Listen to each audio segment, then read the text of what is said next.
Hey guys, so today's video is Q&A part 2. Um, Before we get into that, just something I really quickly want to say. If you would like, I'm still accepting questions, so I'm going to do a part 3 and so on if I need to, which I'm more than happy to do. If you want to complete a survey for me, like a questionnaire, again, more than happy to send them out. I would love to see and hear your responses, and then hopefully, if that's okay with you lot, share them in these videos.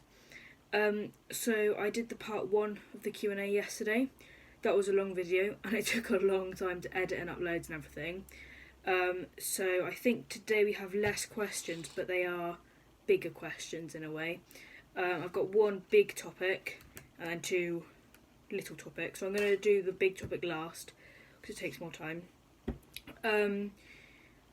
But yeah, I hope you enjoy this video, and yeah. So the first topic I'm going to do is stats and myths. So yeah, we'll just jump straight into it. Excuse my hair, it is an absolute mess at the moment. But yeah. Right, let's get into it. So, first question. Are there any stats like how many women have mental health compared to men? These 2 questions in this topic I actually researched beforehand because I didn't know the answers at all. I don't know the stats, so again I had to Google them, and I didn't know the myths, so I had to Google them. But yeah, so I did find answers to them, so hopefully that will be sufficient enough. So, are there any stats like how many women have mental health compared to men? So, I found out 5 shocking stats and facts. So 1 in 8 children have a diagnosable mental health disorder, which is the same as 3 children in each classroom. That is shocking. Like, that's just mental. Fits the topic of the word, doesn't it? That was not intended. That pun was not. But that is crazy. That shouldn't be. Those figures shouldn't be that high. So that's like that is a lot of kids. Yeah, that is shocking. That is. In 2017, suicide was the most common cause of death for children aged between 5 and 19. So boys, it was 16.2%, and girls was 13.3%. Really sadly, this is, in a way that doesn't sound bad. That was like, I was expecting to see something about suicide being the highest the most common cause of death, which is not a nice thing at all. And that's just, yeah, it's not a great, obviously it's, a really, really bad statistic, and, hopefully in the future it will be a lot less, but, yeah, that's not a nice one. I don't like that one. Less than 1 in 3 children who are diagnosed get access to NHS care. That is appalling, that is. Less than 1 in 3 kids diagnosed get access to NHS care. That should not be like that, in my opinion. I think everybody who gets diagnosed, whether they're diagnosed or not, like, you should get access to NHS care to help you. Because imagine if, going back to the previous statistic about suicide, if somebody did commit suicide because of their mental health, then, and they didn't get access to they weren't one of the people to get access to the NHS care, imagine what imagine what feeling that would give people. Like, that would make people more aware that everybody needs to have access to NHS care, whether you've been diagnosed or not. If you are obviously depressed, or obviously got anxiety, or obviously have any other mental health condition, you should be getting help, and you should be able to get access to the NHS care. So that is shocking. Next one, 76% of parents said that their kids' mental health had deteriorated whilst waiting for CAMS. So I mentioned CAMS in the last video as well. That stands for Children and Adolescent Mental Health Services. That unfortunately is true. I am at the moment waiting for a CAMS. I have a CAMS referral. It should be happening in the next couple of months, hopefully. But because I think for me, because I'm making these videos, because I'm talking to people about it, it is not getting worse, but it's definitely not getting better as such, but it's not getting any worse. However, I think if parents aren't able to talk to their children about their the child's mental health, then yes, it is going to deteriorate. And that is sad. That is. And the last statistic is the A&E attendance tripled since 2010. From young people under the age of 18 with a recorded diagnosis of a psychiatric condition. So the A&E attendance has tripled since 2010. That just proves that, for me, I don't think there's enough help out there, because clearly people aren't receiving the help they should be. So they are having to, go to A&E and stuff and get themselves help instead of being offered it. Especially young people. Young people should be offered it for definite. Obviously, anybody with a mental health condition should be offered help, but young people especially, I think. I don't know whether that's just because I'm 15 or whether the fact that that's my general opinion. I'm not too sure. Okay, so that's that question. The next and final question in this category is, what are some of the myths about mental health? So again, I went online and found answers because I wasn't sure myself. So one myth is that people with a mental illness aren't able to work. That is not true. Obviously, it's a myth. It's not going to be true. But that is really, really, really not true.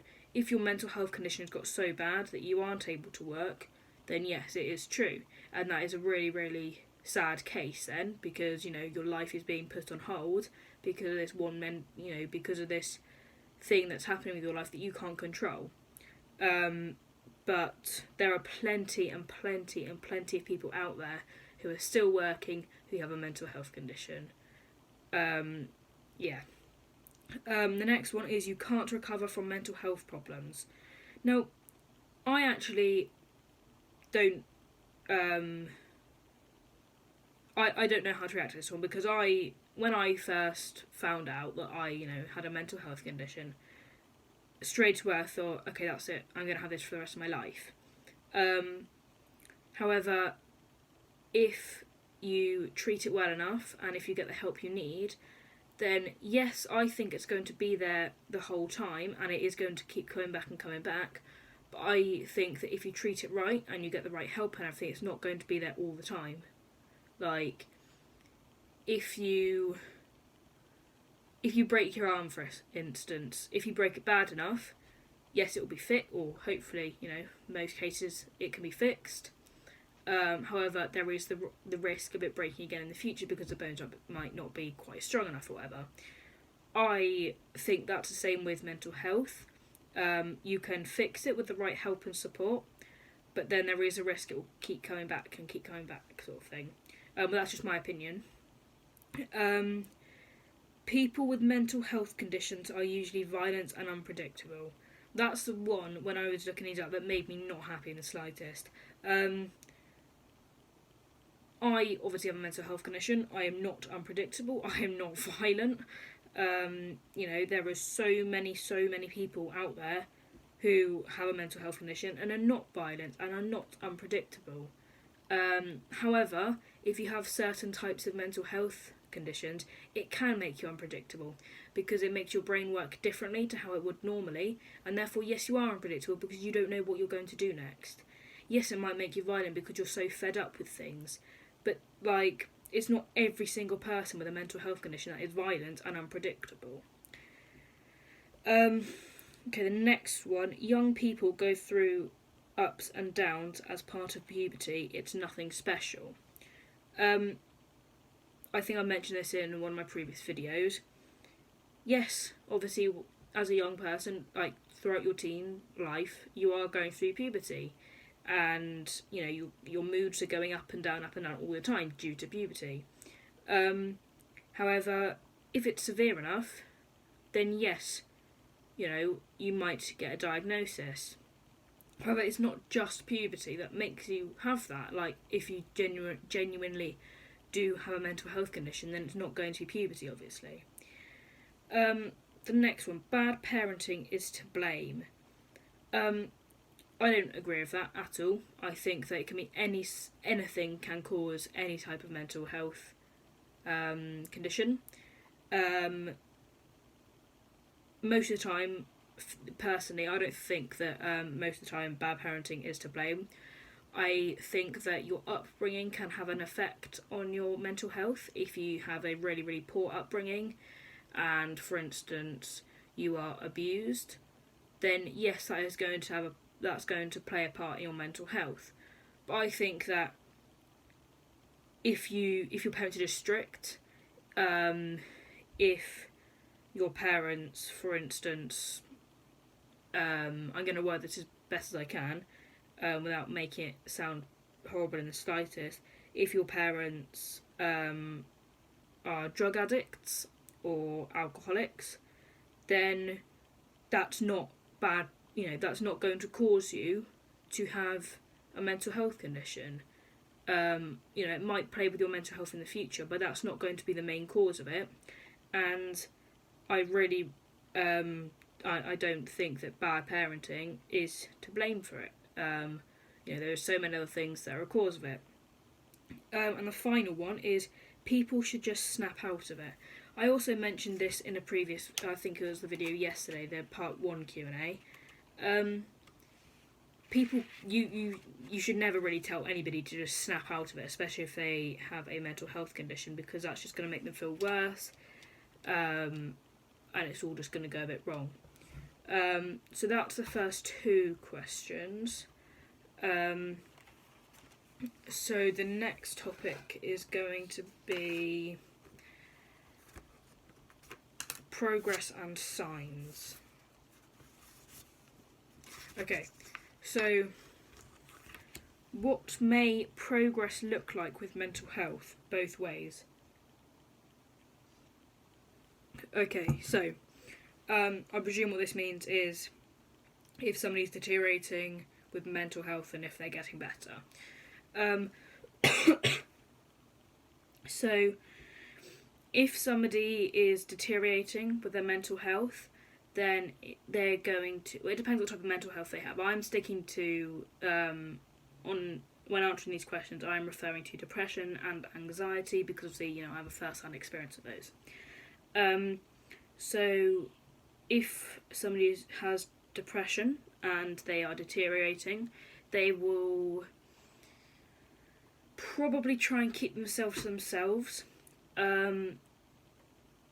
as much as they can. They will be very low and it'll be very obvious they're low.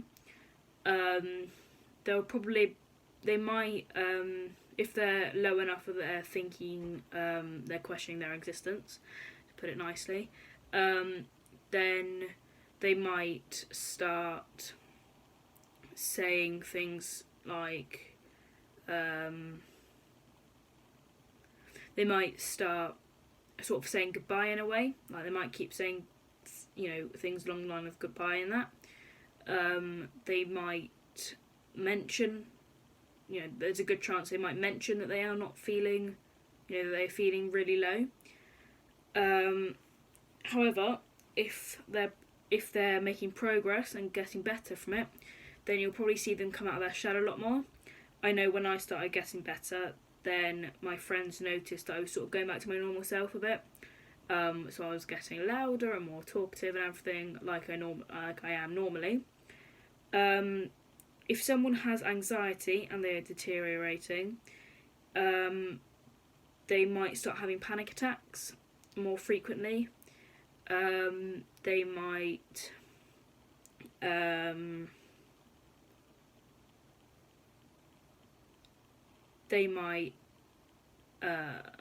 start, like, they might be shaking quite a lot. But yeah, if they're making progress in a good, like, if they're getting better from it, again, they might start coming out of their shell more. You might see them start returning to normal for them. But yeah, I do know this has been 15 minutes already, and I'm only on question 3, so I am going to. I think this is going to be quite a long video. How can you tell if someone has a mental health condition? Okay, I think I've already answered one quite like this, so I'm just going to give the main things again. They might be quite obviously low. They might be quite obviously anxious about things. They might be their moods might be up and down constantly. Like, they might be happy and then the next second be upset or angry or whatever. And I think it's just obvious in their that sounds really bad, in their appearance, but like, if you can see that they're physically not happy or physically anxious, then, you know, that's an obvious sign as well. Move on to the last one on this topic. Are there any signs that someone is struggling to be aware of? Okay, so all the things I've just said, like visibly not as they normally are, sort of thing. If someone, so for me personally, when I was struggling, when I was feeling really low, I constantly had my head on the desk in lessons and stuff.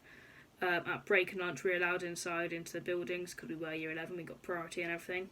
I would have my head on the desk there, or just not be talking as much. So they're just signs that I know of. If you think I missed any out, please drop me a message and I'll include it in a later video. So moving on to the final topic and the final questions that we have so far. So if you want to ask me any more questions, please drop me a message. I'm more than happy to do several more parts of a Q&A. So this topic is called Personal to Me. So these questions are all ones that I'm going to include personal details in, sort of thing. Not, that sounds a little bit weird now I just said that, but yeah. So, right, okay, so we'll just start going then. What is it like to have a mental illness? Okay, so having a mental illness, obviously it's not fun. However, there is good parts that come out of it. For me, it basically feels like when I wake up in the morning, sometimes I'll be thinking, why did I wake up? Other times, I obviously, you know, more times than not at the moment, I will be happy that I've woken up. There will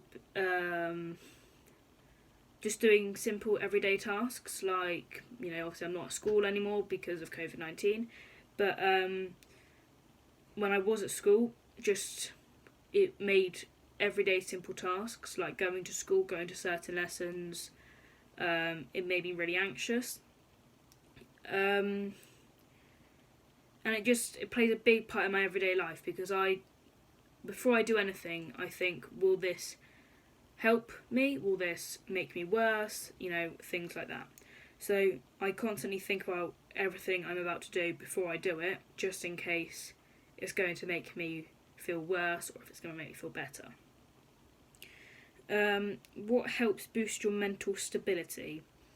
So for me, if I'm feeling low, I will simply go into my bedroom and put some sort of TV show on, whether it be Friends, which is my favourite TV show, hence The Jumper. Or if I put YouTube on, sometimes I literally just lie on my bed and I connect my phone to my Alexa and just play music. When I'm going to sleep, this is just a recent thing I've been doing, but it's been making me, like, it's boosting my mental stability. When I'm going to, like, when I go to bed, I normally watch TV in my bed, before I go to sleep. I'll watch Friends or something on my phone. And but before I go to sleep, I will connect my phone to my Alexa, and I will just play my favourite music and fall asleep to that. And then when I wake up in the morning, I have such a long playlist. When I wake up in the morning, it is still going. But that means I'm waking up to something that I like every single day, which puts me in a positive mood for the day. And then, so that really helps boost my mental stability. How do you help someone, or when you see something wrong, what is the best thing to do, and maybe who to tell? Okay, so when I was still at school, so up until a couple of weeks ago, if I woke up in the morning on a school day and knew that I was feeling like I knew I was going to struggle that day, I would message my friends straight away saying, if at break or lunch I need support from a teacher for whatever reason, if we're in this building, this teacher needs to be got. If I'm in this building, this teacher needs to be got, because I knew which teachers knew what was going on and which teachers I could trust. So maybe try and find a teacher, or not necessarily a teacher, because you might not be in school, but try and find somebody who you know can help, and you'll be able to trust straight away. However, if there's nobody else around and it's just you and this other person, then try and find out what's wrong. See if they can call anybody, if they have a phone, who will know what to do.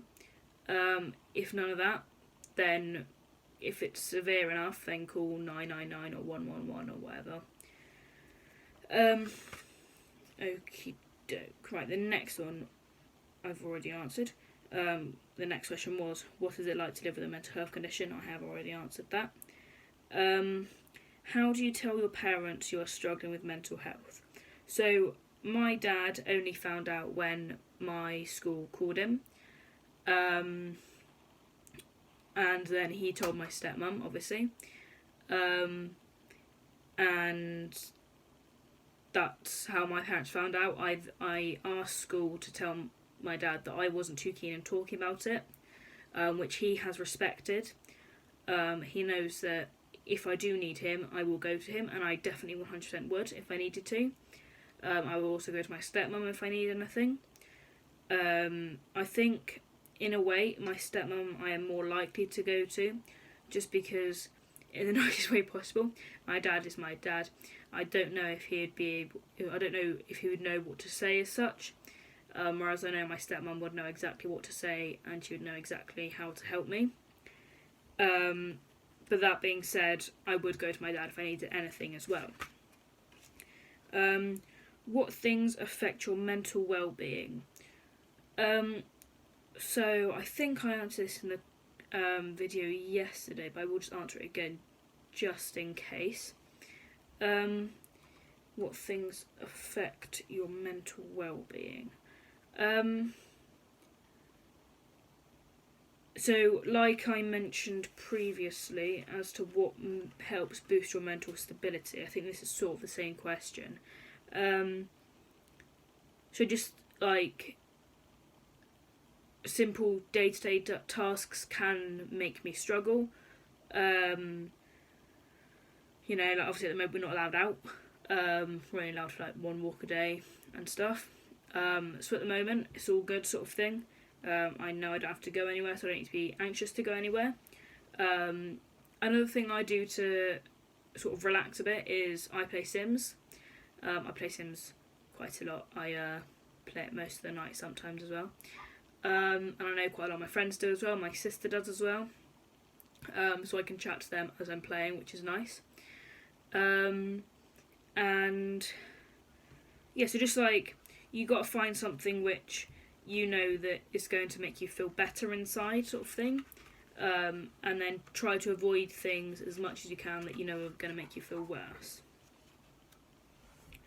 Again, I think I answered something the same as this in the video yesterday.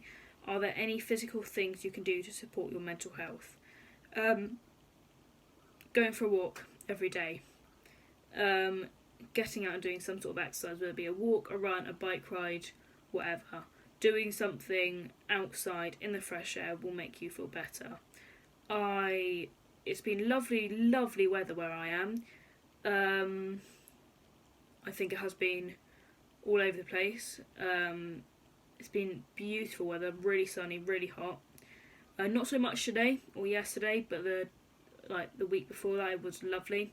So I was outside all day, every day with my little brothers, either throwing water balloons at each other or playing catch or whatever, just like outside playing with them. And then in the evenings I would go for a relaxing walk with my dad around the fields where I live. And it, like, doing things like that, you're out in the fresh air, you're not thinking of all the bad things, so you've got positive thoughts, and that honestly made me feel a lot better. Okay, got a lot of messages coming through at the moment. Okay, so all these questions seem to be quite similar to ones I've already answered. Does your mental health affect the things you do? Yes, it affects my simple day-to-day tasks, and but only if I make it. If I know that sounds like I can control it when I can't. If I'm constantly thinking about what I've got to do that day, then I'm going to get more worked up about it. If I just think, okay, I've got to do this later, but this is later in the day, and then forget about it until that time, then that's better. How did you know something was wrong? I first knew something was wrong when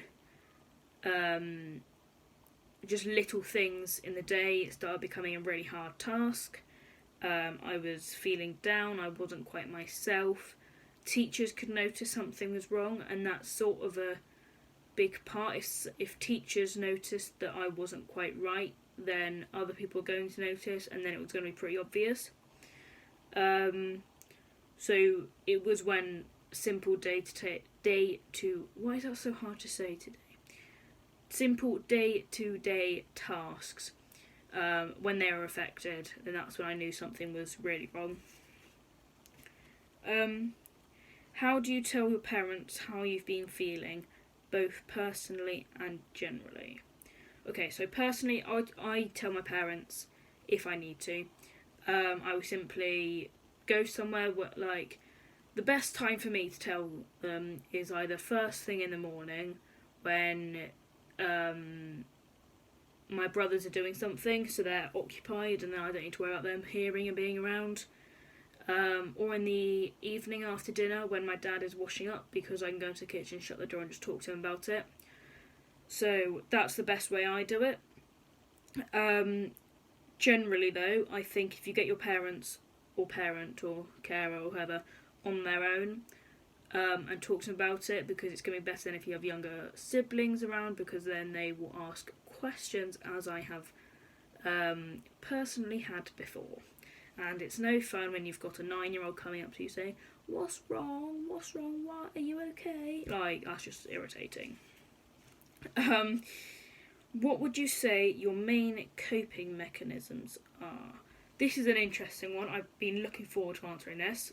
I was going to sneak in at the end of the last video, but then I decided, no, wait, and we'll wait.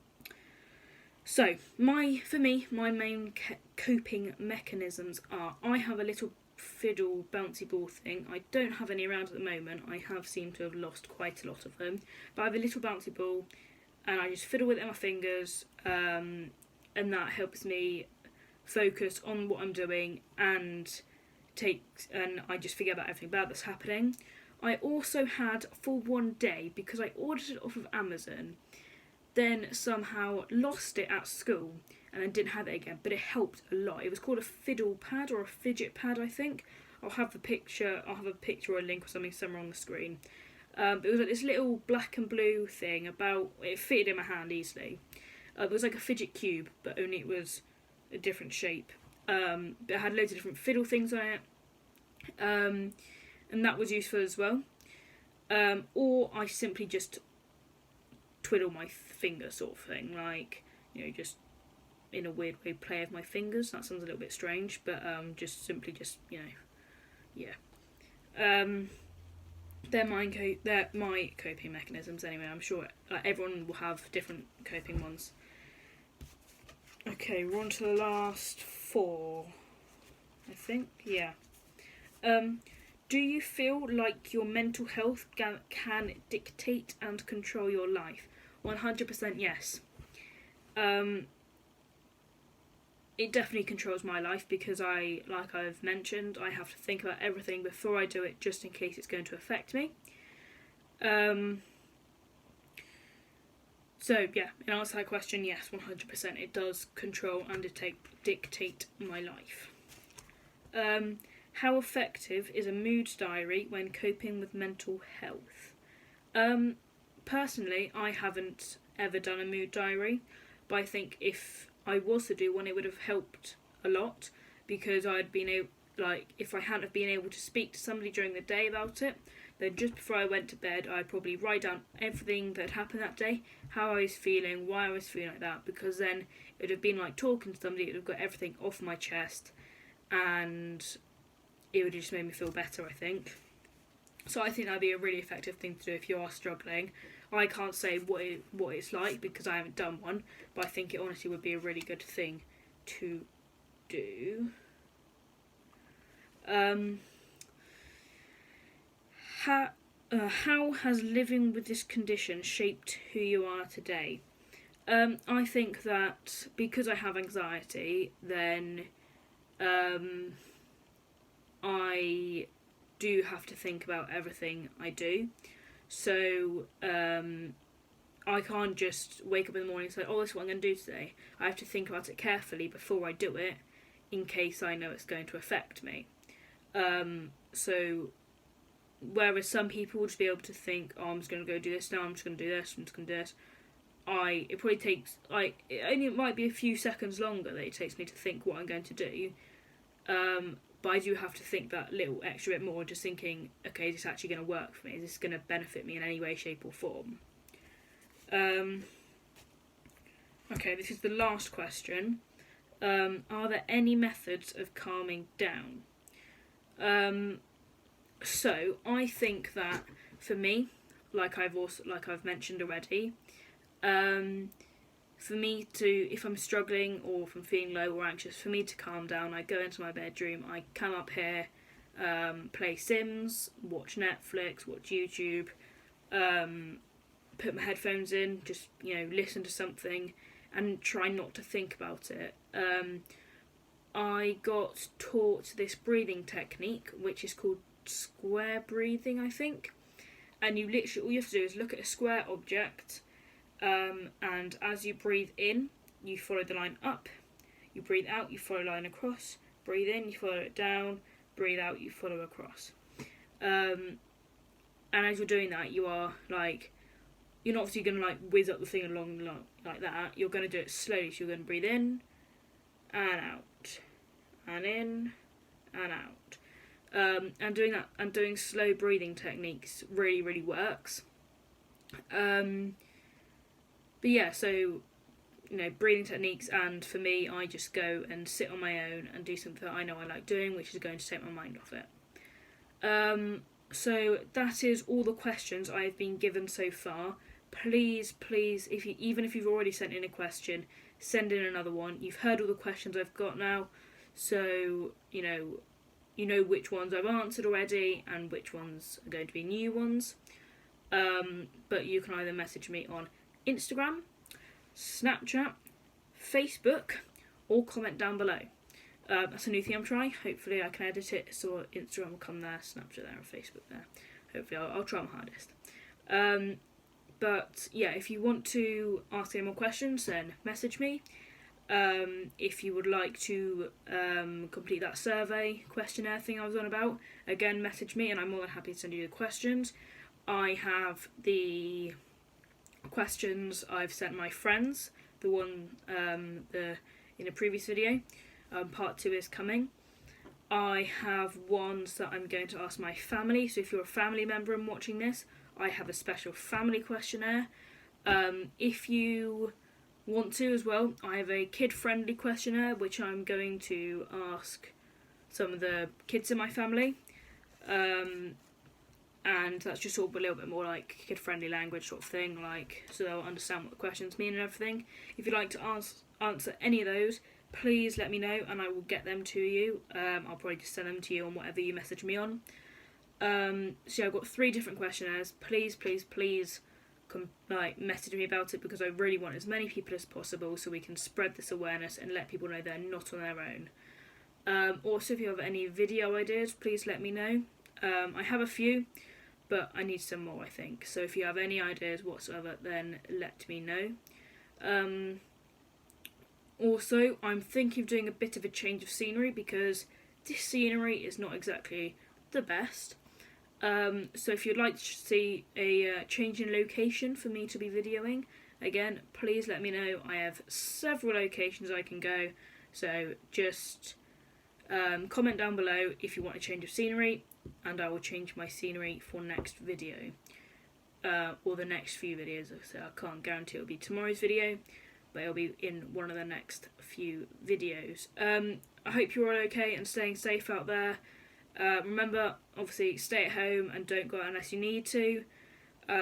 However, stick to your day exercise. Please go out and do it, because it will make you feel so much better and so much more positive. Stay safe, everyone. I hope everyone's good. And thank you for watching. Please subscribe, like this video, and follow me or add me on all social media platforms. Thanks for watching, and I'll see you next time. Bye, guys.